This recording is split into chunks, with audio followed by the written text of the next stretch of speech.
പ്രയാസകരമായ സമയങ്ങളിൽ ഉറച്ചു നിൽക്കാനും ശാന്തത പാലിക്കാനും ധൈര്യമായിരിക്കാനും നമ്മെ സഹായിക്കുന്ന തരത്തിലുള്ള പ്രതിരോധ ശേഷി നമ്മുടെ ആന്തരിക തലത്തിൽ നാം വികസിപ്പിച്ചെടുക്കുന്നവരായിരിക്കണം.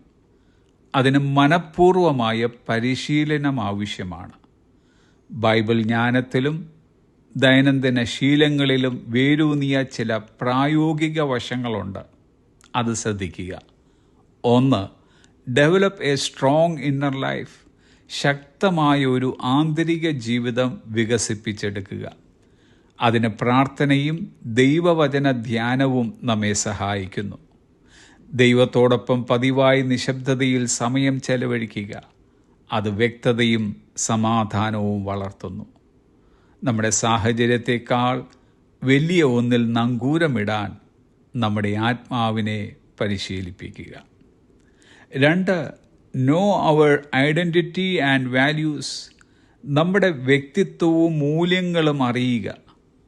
നാം ആരാണെന്നും നാം എന്തിനു വേണ്ടി നിലകൊള്ളുന്നുവെന്നും അറിയുന്നതിലൂടെയാണ് ആന്തരിക ശക്തി ഉണ്ടാകുന്നത്. 3. Practice mental discipline. മാനസിക അച്ചടക്കം പരിശീലിക്കുക. നിഷേധാത്മകമായതും ഉത്കണ്ഠാകുലമായതുമായ ചിന്തകളെ മനസ്സിൽ നിന്ന് മാറ്റിപ്പായിക്കുക. എന്നെ ശക്തനാക്കുന്നവൻ മുഖാന്തരം ഞാൻ സകലത്തിനും മതിയാകുന്നു എന്ന് വിശ്വസിക്കുകയും ഏറ്റുപറയുകയും ചെയ്യുക. ജീവൻ നൽകുന്ന വാക്കുകൾ നാം നമ്മോട് തന്നെ സംസാരിക്കുക. 4. Face challenges. വെല്ലുവിളികളെ നേരിടുക. വെല്ലുവിളികളെ ശിക്ഷയായിട്ടല്ല, പരിശീലനമായി സ്വീകരിക്കുക. 5. Surround yourself with uplifting people. കെട്ടിപ്പടുക്കുന്ന ആളുകളെ നമുക്ക് ചുറ്റും നിർത്തുക.